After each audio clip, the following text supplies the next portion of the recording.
I want to tell you about a man. I'll call him David. David came to me with low back pain, 11 months of it. He'd had imaging, mild degenerative changes, nothing that explained the severity he was having. He'd done PT, seen other chiropractors, he'd done injections, he'd done a round of medication that made him foggy and really didn't touch the pain. And I adjusted him because that's what I do. And he got relief because that's what happens. Real relief. He stood up and he said the thing that people say. Oh, like he'd forgotten it was possible. And 4 days later, it was back. And so he did it again, but the same results. 4 more days. Now, at this point in my career, I had two explanations available to me. Either I wasn't adjusting well enough, a technique problem, or he wasn't doing his part, a compliance problem. But neither was true. He was doing everything right, and I'm really good at my job. So one visit, I asked him a question that had nothing to do with his back, or so I thought. I said, David, what's happening in your life and what can't you get out from underneath? He sat there on the table for a long moment and he said, my business is failing and I haven't told my wife. 11 months it had been going on. This is how long his low back had been going on too. Now, I want to be careful. I'm not telling you that a confession cured his back pain. That's not what happened. And if I told you that, I'd be doing the exact thing I said I wouldn't do in this show.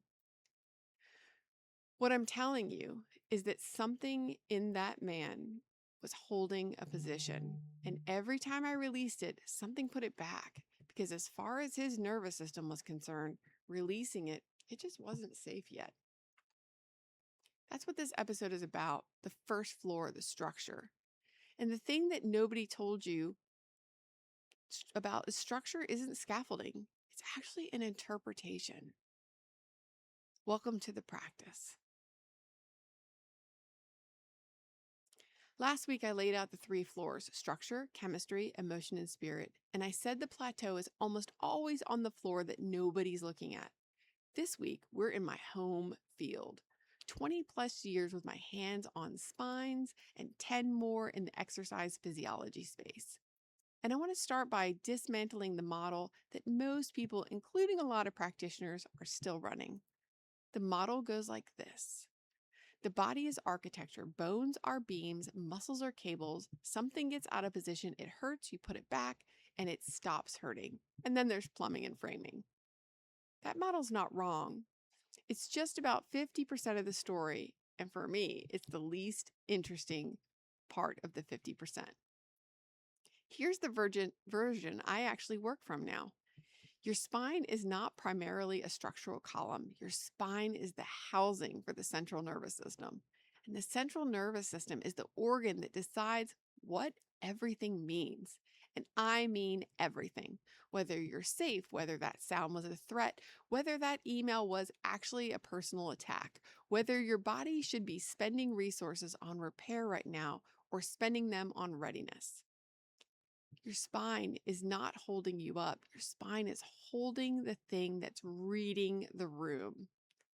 And here's the piece that took me a decade to really absorb. That reading is not primarily coming from your eyes. It's actually coming from your body's position.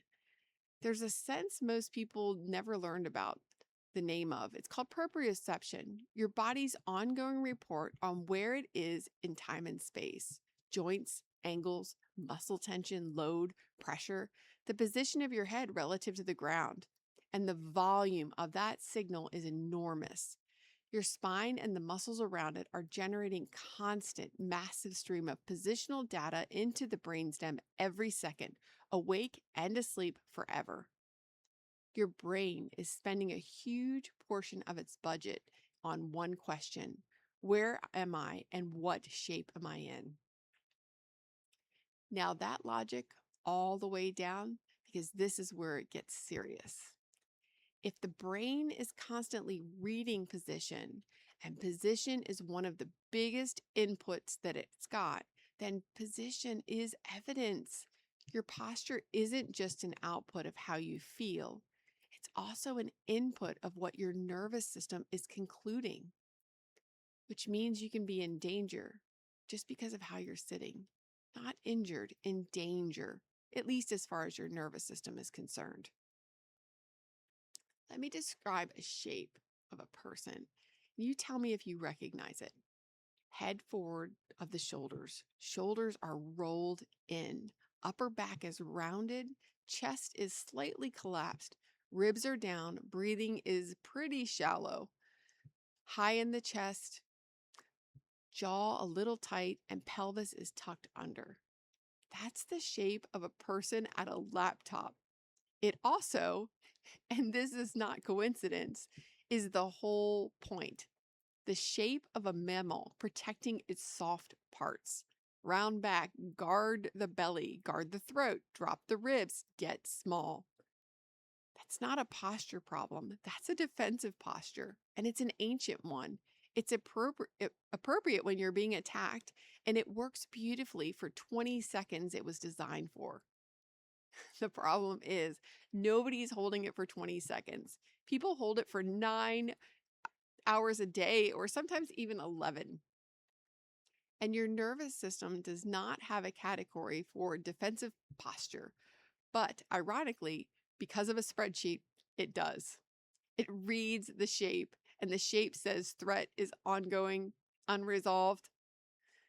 So it does the sensible thing. It keeps the sympathetic system elevated.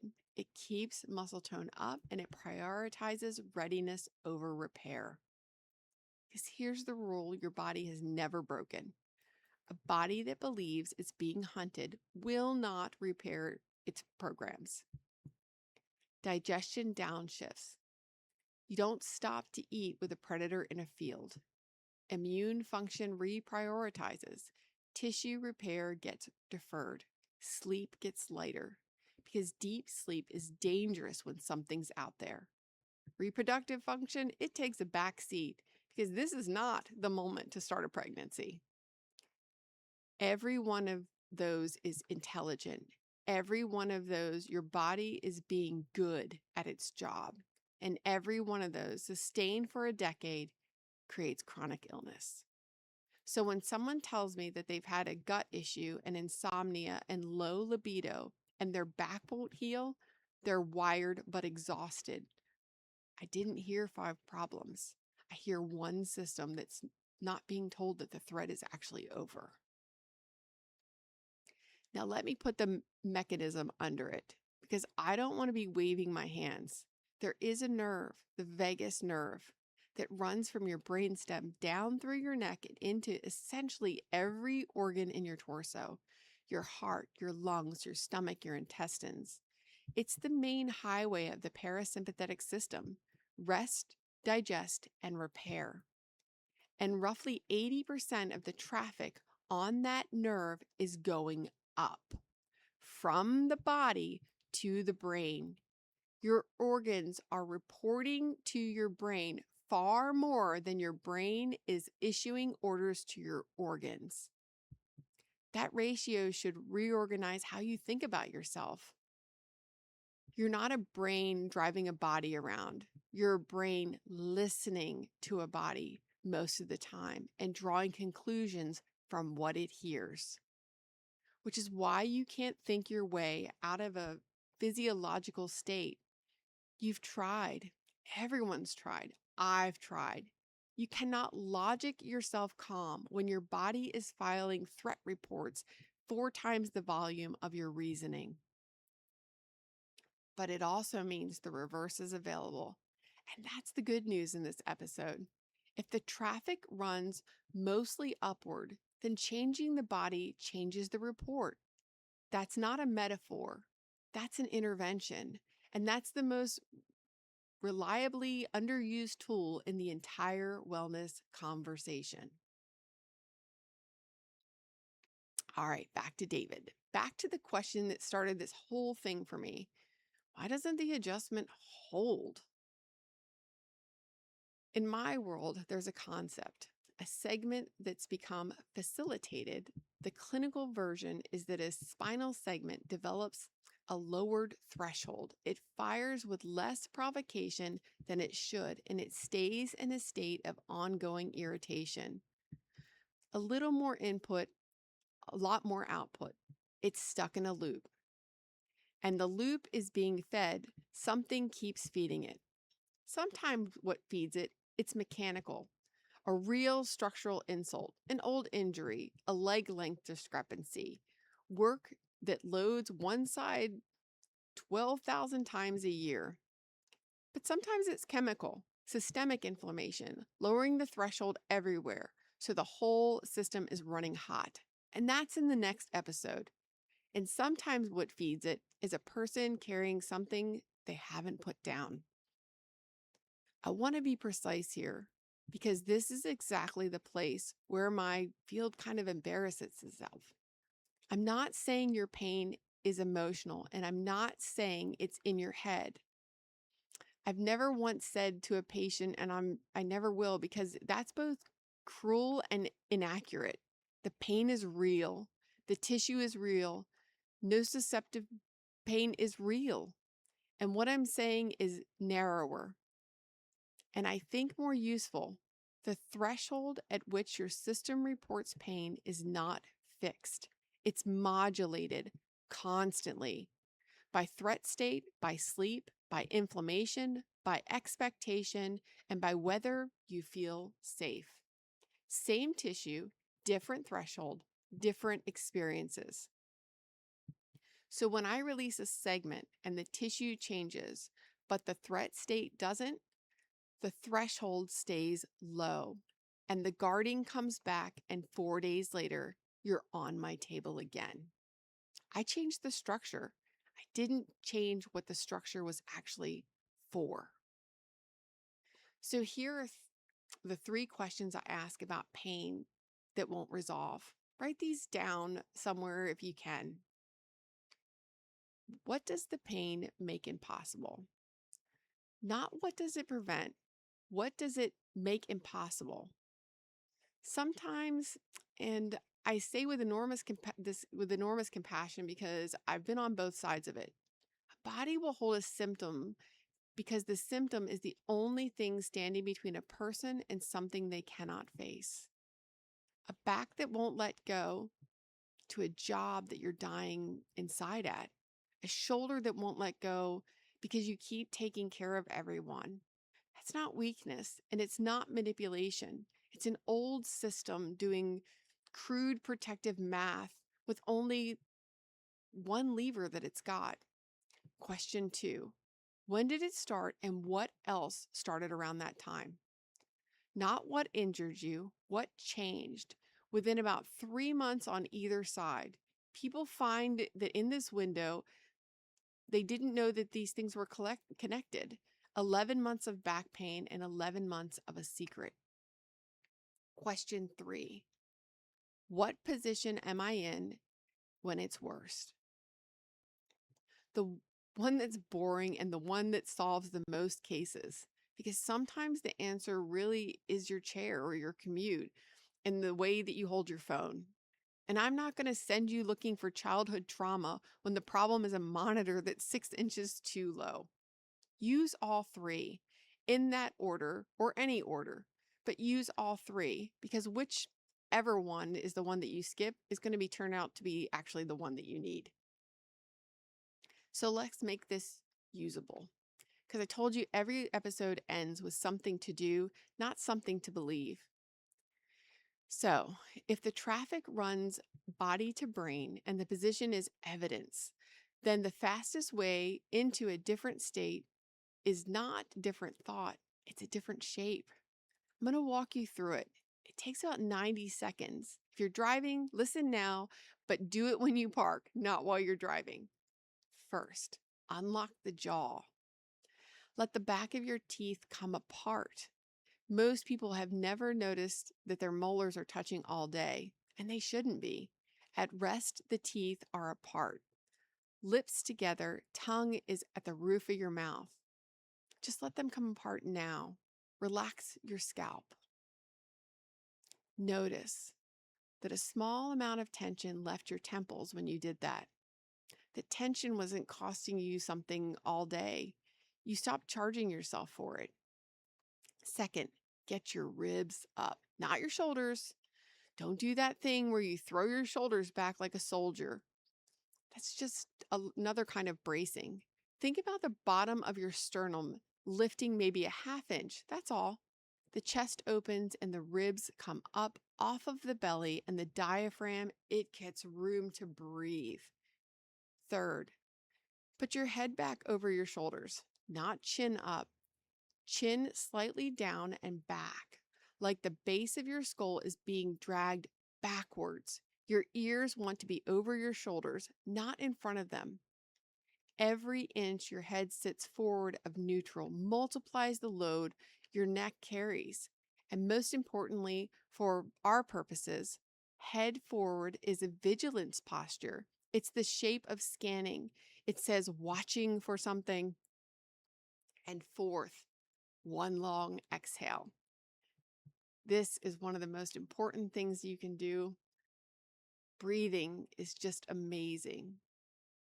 In through the nose, and then let the exhale about twice as long out as the inhale. Don't force it. Just let it be long. If you find yourself making a noise, go ahead and do it. Breathe in and exhale out. The long exhale is the single most direct manual override you have on your own nervous system. Exhalation is parasympathetic. When you extend the exhale, you are sending an unambiguous signal up the highway. Nothing is chasing me right now. Now, here's the part I actually care about. Some of you just felt something change. Not much.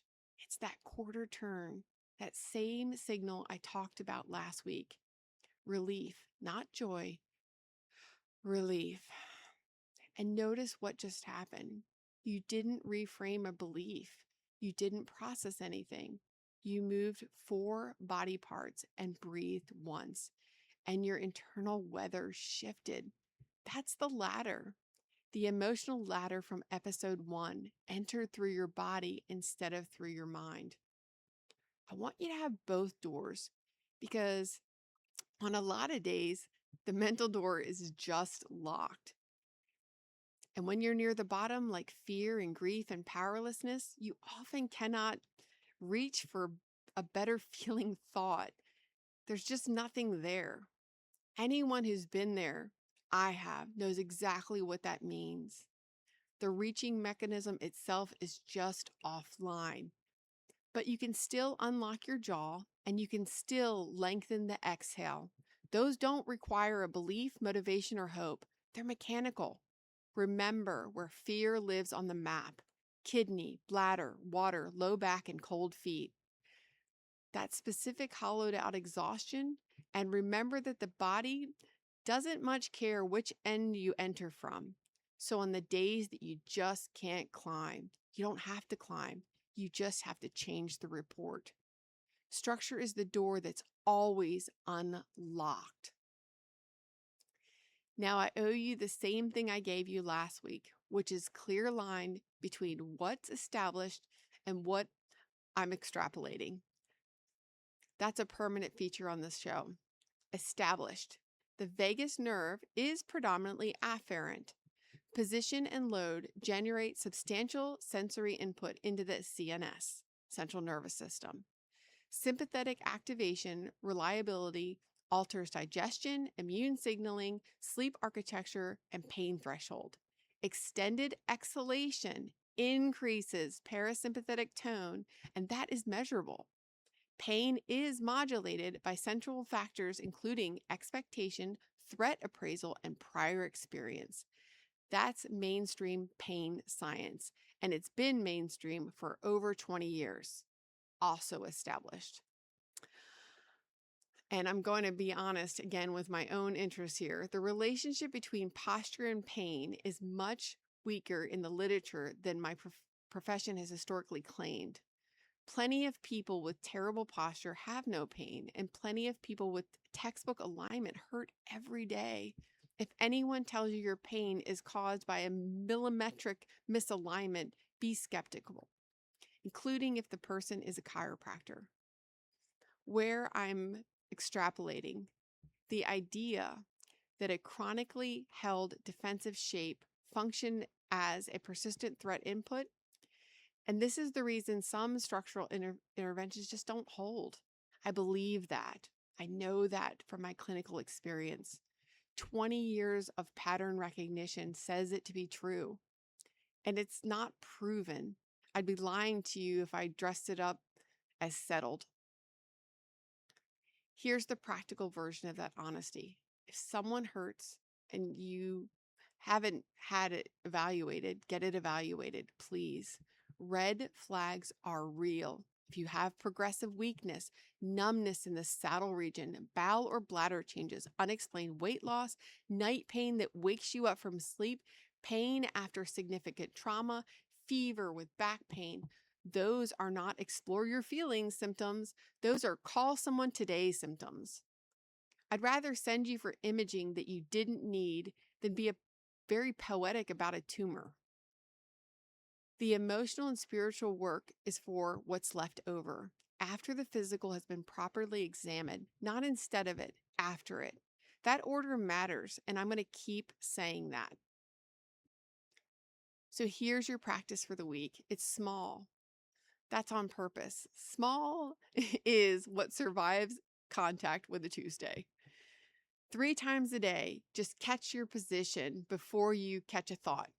Pick 3 anchors you can't avoid. I use sitting down in my chair, getting in my car, putting my head on a pillow. Yours might be different. It might be when you drink coffee, lunch, brushing your teeth, whatever actually will hit you. Put up a note card if it helps to remind you. At the beginning, I kind of had to do that.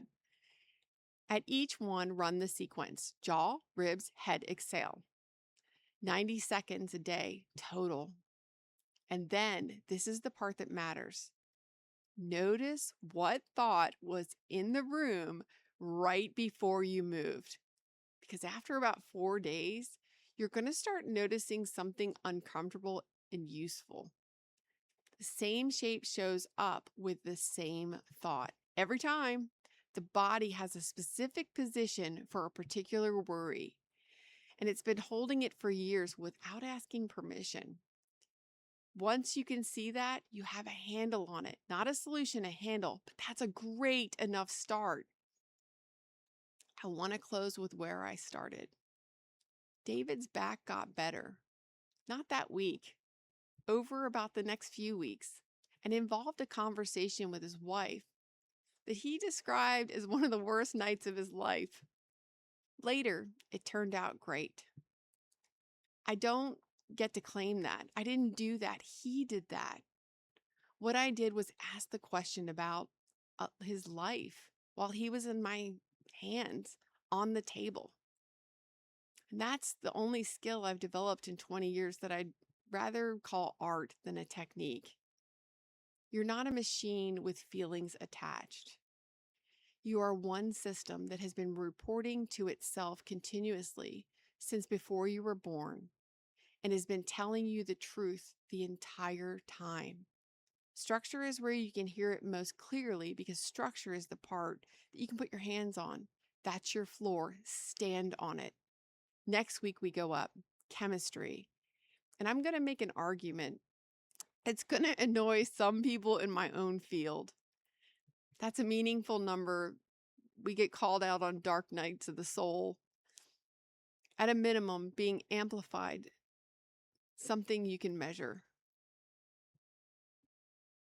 Sometimes it's not your trauma. Sometimes it's your dinner.